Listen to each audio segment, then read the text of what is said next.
안녕하세요. 차교수와 기초물리 시간입니다.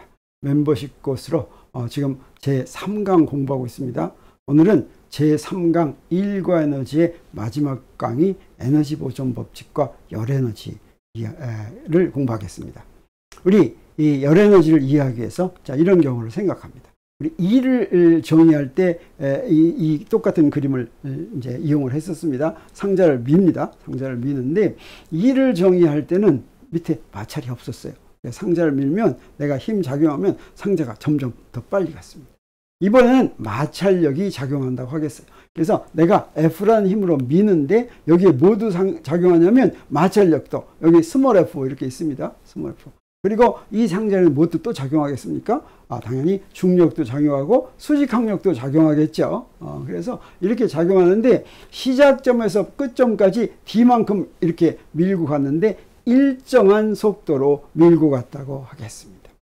마찰력이 없다면 내가 힘을 계속 주면서 밀고 가면 점점 빨라집니다.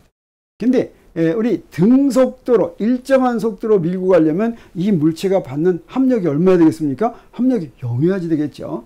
바로 마찰력과 내가 밀어주는 힘이 같으면, 크기가 같으면, 그러면 내가 일정한 속도로 밀고 갈 수가 있는 것이죠. 그래서 D만큼 밀고 갔다고 했을 때 우리 B한테 작용하는 힘을 다 써보겠습니다. 어떤 힘이 작용합니까? 우리 먼저 A가 B를 미는 힘 F가 있습니다. 그리고 마찰력 스몰 f가 있어요. 이 마찰력은 이 B가 받는 거라면 마루가 B한테 작용하는 힘이죠. 이건 어떤 방향으로 작용합니까? 내가 작용한 힘하고 반대 방향으로 작용하겠어요. 우리 앞에서 마찰력 배울 때 이거 배웠는데 이 마찰력은 어떤 마찰력이냐면 운동 마찰력이다 이렇게 얘기할 수가 있겠습니다. 그리고 아랫방향으로 중력이 작용하고 윗방향으로 수직항력이 작용하죠. 이 수직항력은 얼마인지 아직 모릅니다. 뉴턴의 운동방정식을 적용한 다음에 안다고 했죠. 여기서 우리가 지금 현재 아는 힘은 뭐가 있습니까? 내가 미는 힘이 있죠. 그리고 중력이 있죠. 자, 이것은 힘의 법칙으로 알 수가 있습니다. 근데 마찰력과 수직항력은 뉴턴의 운동 법칙을 적용한 후에야 알아낼 수가 있습니다. 그러면 뉴턴의 운동 법칙을 적용해 가지고 그때 뉴턴의 운동 법칙은 벡터 방정식이니까 축 방향으로 두 개의 식을 구할 수가 있겠죠. 그래서 x 방향의 방정식, 그래서 x 방향 수평 방향의 합력은 어떻게 됩니까? 여기 내가 미는 라지 f에다가 반대 방향인 스몰 f를 빼면 그러면 max x 방향의 가속도 이렇게 되겠죠. 그리고 수직 방향 fy는 어떻게 되겠습니까? 위쪽을 플러스로 할 것 같으면 n-mg는 may 이렇게 되겠죠. 근데 우리 무엇을 합니까? 등속도로 움직이니까 우리 가속도가 전부 0이어야지 되죠. ax도 0이고 ay도 0이면 요 ax와 ay가 0이니까 어떻게 되겠어요? f는 마찰력의 크기는 내가 밀어준 힘의 크기하고 같고, 그 다음에 수직항력은 mg다라고 하는 것을 우리 알 수가 있겠습니다. 그러면 이제 우리가 앞에서 일을 배울 때 한 것처럼 일은 어떠냐면 각 힘이 한 일을 따로따로 구할 수가 있죠. 자, 어떻게 구합니까? 우리 이렇게 이동하는 동안에 각 힘이 한 일을 구하면 먼저 내가 밀어주는 힘이 한 일은 밀어주는 힘의 방향과 이동 방향이 같으니까 두 개 그냥 곱하면 되겠어요. 그래서 내가 밀어주는 힘에 의한 일, 이건 FD 이렇게 되겠습니다. 그리고 마찰력에 의한 일은 어떻게 되겠어요? 힘이 반대 방향이죠. 사이각이 180도니까 이거는 마이너스 FD 이렇게 하면 되겠죠. 근데 스몰 f가 라지 f하고 같으니까 마이너스 라지 FD 이렇게 되겠습니다. 그리고 수직항력과 중력은 전부 어떻습니까? 이동 방향하고 사이각이 90도니까 이건 전부 다 힘이 0이다. 그래서 중력이 하는 일도 0이고 수직항력이 B한테 상자한테 하는 일도 0이다라고 하는 걸 알 수가 있습니다. 그래서 여기 내가 해준 일하고 그 다음에 마찰력이 한 일하고 요 두 개를 더했더니 어떻게 됩니까? 그거 0이다라고 하는 것을 알 수가 있죠. 이건 무슨 일이에요? 무슨 내용이냐면 A가 B에 작용한 힘 라지 F가 한 일은 B의 에너지로 바뀌지 않고 어떻게 됐습니까? 마찰력이 뺏어갔죠. 음의 일은 어떤다고 그랬습니까? 우리 앞에서 일을 배울 때 일을 하면 내가 A가 B한테 일을 하면 B의 에너지가 그 일만큼 늘어나는데 음수인 일을 하면 에너지가 줄어든다고 그랬죠. 그래서 똑같은 일을, 크기는 똑같은 일을 했는데 부호가 반대니까 내가 해준 일을 어떻습니까? 마찰력이 뺏어갔죠. 이 마찰력이 뺏어가지고 그게 뭐가 됐냐면 열에너지가 됐다고 하는 거죠. 그 열에너지가 됐다고 하는 걸 뭐 가지고 알 수가 있냐면 사실은 이게 마찰이 있는 곳을 밀고 갔을 때 여기에 바닥하고 요 상자 사이를 볼 것 같으면 약간 뜨뜻해졌다라고 하는 걸 우리 알 수가 있겠습니다. 자, 그러면 이때 열에너지가 도대체 무엇인지 한번 보겠습니다. 특히 포텐셜 에너지와 열에너지 차이가 있는데 여기에 탄성력을 받고 움직였다고 하겠어요. 똑같이 힘 F를 작용하면서 여기에 탄성력을 받고 있는 물체를 잡아당겼습니다. 그러면 탄성력에 거스르면서 내가 작용한 힘이 한 일은 어떻게 되냐면 이 탄성력, 이 용수철의 포텐셜 에너지, 탄성력 포텐셜 에너지로 저장이 되죠. 또 하나 특징은 뭐냐면 그때 내가 요 힘을 더 이상 작용하지 않고 놓으면 어떻게 됩니까? 요거는 원래로 가버립니다. 다시 말하면 탄성력 포텐셜 에너지가 다시 튀어나와서 요 물체의 운동 에너지로 바뀐다라고 하는 걸 우리가 알 수가 있습니다. 근데 마찰력이 한 에너지인 열에너지는 어떤 특징이 있냐면 내가 끌고 왔어요. 끌고 왔으면 어떻게 됩니까? 내가 한 일이 열에너지로 바뀌었다 그랬죠. 열에너지로 바뀐 것은 내가 손을 놓더라도 원래 다시 나오지가 않습니다. 다시 말하면 이건 무슨 얘기냐면 열에너지는 일을 하지 않는다 라는 이야기나 마찬가지가 되겠어요. 여기서 내가 놨을 때, 손을 놨을 때 물체가 다시 뒤로 가는 건 뭡니까? 탄성력 포텐셜 에너지가 일을 해서 다시 운동 에너지를 물체한테 주는 거죠. 열 에너지를 그렇게 하지 않는다고 하는 거죠. 그래서 마찰력을 거슬면서 내가 작용한 힘이 한 일은 열 에너지로 저장이 되는데 내가 물체를 놓더라도 물체는 원래 위치로 돌아가지 않고 어떻습니까? 여기 마찰이 있는 곳에서 밀고 가다가 거기다 가만 놔두면 그 자리에 가만히 있게 되죠. 이게 바로 마찰력의 특징이고 열에너지의 특징이다라고 하는 것입니다. 그러면 도대체 열에너지는 어디에서 어떻게 저장이 되는 것인가? 우리 앞에서 열에너지 배울 때 열에너지가 열소로 설명이 된다라고 하는 것도 배운 적이 있는데 열에너지는 사실 간단히 이렇게 설명하면 좋습니다. 여기에 지금 상자가 하나 있다고 하겠어요. 상자가 밑으로 떨어집니다. 상자가 밑으로 떨어져 가지고 바닥에 이렇게 딱 도달했다고 하면 우리 지금까지 이 상자가 떨어지는 동안에는 무슨 힘만 받고 떨어집니까? 중력만 받고 떨어지죠. 근데 중력은 어떤 힘입니까? 보존력이죠. 그러면 어떻게 돼요?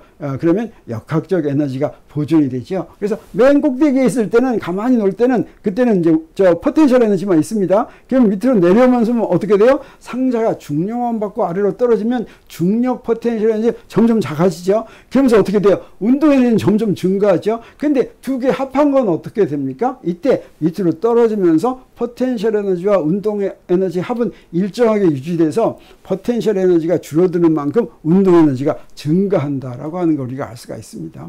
그래서 포텐셜 에너지의 기준점을 여기 바닥으로 딱 정할 것 같으면 바닥에 도달하면 포텐셜 에너지가 얼마가 되겠어요? 0이 되겠죠. 그러면 바닥에 도달하기 직전에 볼 것 같으면 바닥에 도달하기 직전은 운동 에너지가 최대이고 그 운동 에너지는 뭐가 같겠습니까? 저 꼭대기에 있을 때 포텐셜 에너지가 똑같겠죠. 그래서 네, 여기 꼭대기에 있을 때 포텐셜 에너지 전부 다 운동 에너지로 바뀌었구나 하는 걸 우리가 알 수가 있는데 근데 상자가 바닥에 딱 해가지고 딱 도달하면 어떻게 됩니까? 이제 더 이상 움직이지 않고 정지해 버리죠. 그러면 어떻게 됩니까? 운동 에너지도 0이 되죠. 자, 그러면 바닥에 닿는 순간 그동안은 떨어지는 동안은 쭉 일정하게 유지되던 운동 에너지 더하기 포텐셜 에너지의 합이 바닥에 딱 닿는 순간 어떻게 됐어요? 없어졌죠. 그러면 상자의 운동 에너지는 전부 어디로 갔을까 하는 게 궁금한데 여기 그림에 나와 있는 것처럼 사실은 이게 요 상자 속에서 이 구성 입자들이 무질서하게 움직이는 운동 에너지로 바뀌었다고 하는 걸 예상할 수가 있습니다. 자, 이걸 설명하기 위해서 어떻게 하냐면 상자가 어떻게 됐다고 이제 가상적으로 생각하냐면 질량이 스몰 m인 작은 구슬 N개로 이루어졌다고 하겠어요. 그래서 상자 요 모양은 그냥 질량이 없다고 생각하고 상자의 질량이 구슬 N개의 질량과 같다고 하면 무엇이 성립하겠습니까? 상자의 질량 라지 M은 구슬의 질량에다가 n을 곱한 것과 같겠죠. 그러면 상자가 바닥에 닿기 직전에 그때 이제 상자가 떨어지는 속력을 V라고 하겠어요. 그러면 상자의 운동 에너지는 얼마가 되겠습니까? 우리 잘 알죠? 2분의 mv 제곱이죠. 근데 구슬 하나의 운동 에너지는 얼마가 되겠어요? 2분의 1 스몰 mv 제곱이죠. 근데 이 구슬 n개의 운동 에너지는 얼마가 됩니까? 여기다가 n을 곱한 거죠. 그래서 nmv 제곱 이렇게 되겠죠. 그러면 이 nm이 바로 뭡니까? 라지 m이죠. 그래서 K1은 상자의 운동 에너지는 2분의 1 라지 mv 제곱. 그 다음에 구슬의 총 운동 에너지는 K2는 2분의 1 n 스몰 m v 제곱이라고 할 때 n 스몰 m이 라지 m하고 같으니까 어떻습니까? K1하고 K2하고 같다고 할 수가 있겠죠. 그래서 바닥에 떨어지기 직전까지 에너지는 이건 상자의 운동 에너지다 이렇게 얘기할 수가 있는데 이 얘기는 무슨 얘기냐면 상자의 구성 부분 하나하나의 운동 에너지를 다 합하면 상자의 총 에너지 운동 에너지와 같아지면 그건 바로 운동 에너지라고 얘기할 수가 있습니다. 근데 바닥에 떨어지는 순간 어떻게 됩니까? 자, 바닥에 떨어지면 어때요? 상자의 속력은 0이 되죠. 그래서 그건 V'이라고 하겠습니다. 그러면 상자의 운동 에너지는 얼마가 됩니까? K1'은 0이 되죠. 그렇지만 상자 속에 들어있는 구슬들은 거기서 막 움직이니까 구슬 하나하나의 속력이 전부 어떻게 되겠어요? 다 다르죠. 그게 다 달라서 요놈들의 운동 에너지를 다 더하면 질량은 다 같다고 생각하면 2분의 1 VI 제곱한 다음에 I에 대해서 1부터 n까지 다 더해야 되겠죠. 그러면 요 에너지 이렇게 다 더한 건 사실은 무엇과 같으냐면 충돌 직전에 K2와 같다고 하는 걸 알 수가 있겠습니다. 아무튼 이간에 이건 0이 아니에요. 그렇죠?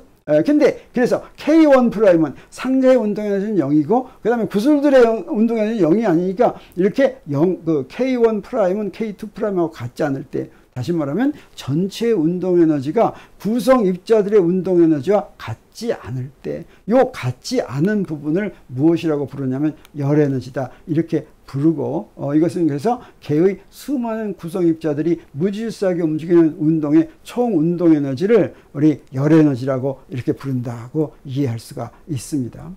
자, 그러면 여기 열 에너지를 이용해 가지고 우리 이제 역학적 에너지 보존 법칙에서 일반적인 에너지 보존 법칙, 열 에너지까지를 합한 일반적인 에너지 보존 법칙으로 갈 수가 있는데 우리 앞에서 배운 일 에너지 정리에서 우리 지난 시간에 확장된 일 에너지 정리를 배웠죠. 이거 잠깐 복습하겠습니다. 일 에너지 정리 우리 어떻게 얘기합니까? 물체를 1에서 2까지 이동하는 동안 합력이 한 일은 그게 운동 에너지의 변화량인 것 같다. 그래서 나중에 운동 에너지 빼기 처음에 운동 에너지 이렇게 되죠. 근데 이 합력 속에 합력은 어때요? 물체가 받는 힘을 다 합한 것이죠. 이 합력 속에 보존력과 비보존력이 함께 작용한다면 또는 포텐셜 에너지로 표현하는 힘과 표현하지 않은 힘이 같이 작용한다면 그 일을 둘로 분리할 수가 있죠. 왜냐하면 일은 힘 개개별로 계산하니까 그래서 요거 보존력이 한 일을 W1에서 2까지 C라고 하겠습니다. 그리고 비보존력이 한 일을 W1에서 2까지 F라고 이렇게 하겠어요. 그러면 저 W 합력이 한 일을 이렇게 두 개로 이렇게 쓸 수가 있겠죠. WC 더하기 WF 이렇게 할 수가 있겠습니다. 근데 보존력이 한 일은 무엇으로 표현할 수가 있어요? 포텐셜 에너지로 표현할 수가 있고 포텐셜 에너지로 순서를 조심해야 됩니다. 어떻게 합니까? 기준점에서 마지막 점, 기준점의 포텐셜 에너지에서 마지막 점의 포텐셜 에너지를 뺀 것으로 이렇게 그러니까 처음 점의 포텐셜 에너지에서 나중 점의 포텐셜 에너지를 뺀 것으로 이렇게 일을 표현할 수가 있죠. 그래서 이걸 여기다가 다시 바꿔 쓰겠어요. 그래서 W1C 자리에 포텐셜 에너지로 바꿔 쓰고 이걸 이항을 합니다. 이항으로 하면 어떻게 됩니까? 이항을 해서 오른쪽으로 보낼 것 같으면 여기에 두 개의 항으로 분리할 수가 있는데 요 가로 안에 있는 거 요거 우리가 뭐라고 얘기합니까? 요 포텐셜 에너지와 운동 에너지를 합한 것을 역학적 에너지라고 한다면 여기에 그 보존력이 아닌 힘 포텐셜 에너지로 표현하지 않은 힘이 한 일은 역학적 에너지의 차이와 같다. 낮은 역학적 에너지에서 처음 역학적 에너지를 뺀 것과 같다라고 하는 확장된 일 에너지 정리를 우리가 얻었습니다. 그러면 확장된 일 에너지 정리에서 열 에너지까지 포함한 에너지 보존 법칙으로 갈 때는 어떻게 하냐면, 자, 여기에 이 비보존력이 마찰력이라고 하겠습니다. 그러면 마찰력이 한 일은 우리가 어땠습니까? 항상 0보다 작았죠. 그래서 여기 마찰력이 한 일은 우리 어떻게 쓸 수가 있냐면 0보다 델타 E가 바로 0보다 작다 이렇게 쓸 수가 있습니다. 근데 마찰력이 한 일은 열 에너지의 증가로 나타났죠. 그래서 우리 열 에너지로 표시할 것 같으면 어떻게 표시할 수가 있겠어요? 요걸 나중 열 에너지라고 하고 요걸 처음 열 에너지라고 한다면 열 에너지가 지금 증가해야지 됩니다. 증가했는데 마찰력이 한 일은 0보다 작으려면 Q2 빼기 Q1의 앞에다가 Q2 빼기 Q1은 요건 나중 열 에너지는 더 큰 거죠. 요거는 이제 처음 열 에너지는 더 작은 거니까 전체가 0보다 작으려면 요 앞에 마이너스를 붙여야 되겠습니다. 요걸 여기다가 대입하겠어요. 처음에 저기 확장된 2에너지 정리에다 이렇게 대입한 다음에 이항을 하겠습니다. 이항을 하면 어떻게 됩니까? 그러면 E1 더하기 Q1은 E2 더하기 Q2다. 이건 무슨 말이라고 그랬어요? 1에서의 역학적 에너지와 열 에너지의 합은 2에서의 역학적 에너지와 열 에너지의 합과 같다라고 하는 것은 이게 어디로 가든지 열 에너지와 역학적 에너지의 합은 일정하게 유지된다. 이런 얘기가 되는 것이죠. 그래서 여기에 에너지가 있으면 그 에너지를 다 포함해 가지고 에너지가 이동되면 그 이동된 에너지까지 포함해서 양이 안 변한다라고 하는 것인데, 이게 일반적인 에너지 보존 법칙인데, 이 일반적인 에너지 보존 법칙은 이렇게 표현할 수도 있습니다. 에너지는 여러 가지 형태로 존재하죠. 운동 에너지도 있고 포텐셜 에너지도 있고 열 에너지도 있고 질량 에너지도 있고 뭐 여러 가지가 있죠. 자, 이건 어떤 원인으로 에너지를 갖게 됐는가 하는 걸 표시한 거죠. 또 있죠. 전기 에너지도 있고 빛 에너지도 있고 핵 에너지도 있고 많이 있죠. 근데 이 에너지는 여러 형태로 존재하는데, 에너지는 어떤 특징을 갖고 있냐면 조건만 맞으면 항상 언제든지 항상 한 형태의 에너지에서 다른 형태의 에너지로 바로 바뀔 수가 있습니다. 그래서 질량 에너지 형태에서 열 에너지로 바뀔 수도 있고, 질량 에너지 형태에서 운동 에너지로 바뀔 수도 있고, 이렇게 바뀐다고 하는 거죠. 질량 에너지에서 빛 에너지로 바뀔 수도 있고, 질량이 있던 게 빛으로 바뀌어버린다라고 하는 것이죠. 이렇게 언제든지 다른 형태의 에너지로 바뀔 수 있는데, 에너지 보존 법칙은 뭐라고 얘기하냐면 이때 바뀌면서 에너지의 양은 일정하게 유지된다. 바뀌더라도 열 에너지에서 질량 에너지로 바뀌었어요. 그때 열 에너지의 양하고 바뀐 질량 에너지의 양이 같아야 된다고 하는 거죠. 이게 무슨 얘기입니까? 에너지는 없던 데서 생긴다거나 있던 에너지는 절대 없어지지 않는다. 단지 어떨 뿐이에요? 에너지가 없어진 것처럼 생각되면 어떻게 된 거예요? 다른 형태의 에너지로 바뀌었다라고 하는 걸 우리가 알 수가 있다고 하는 것이죠. 이것을 에너지 보존 법칙이다, 이렇게 이야기합니다. 자, 이것으로 우리 제3강 일과 에너지 부분을 다 마치도록 하겠습니다. 다음 시간에는 제4강으로 여러분을 다시 찾아오겠습니다. 감사합니다.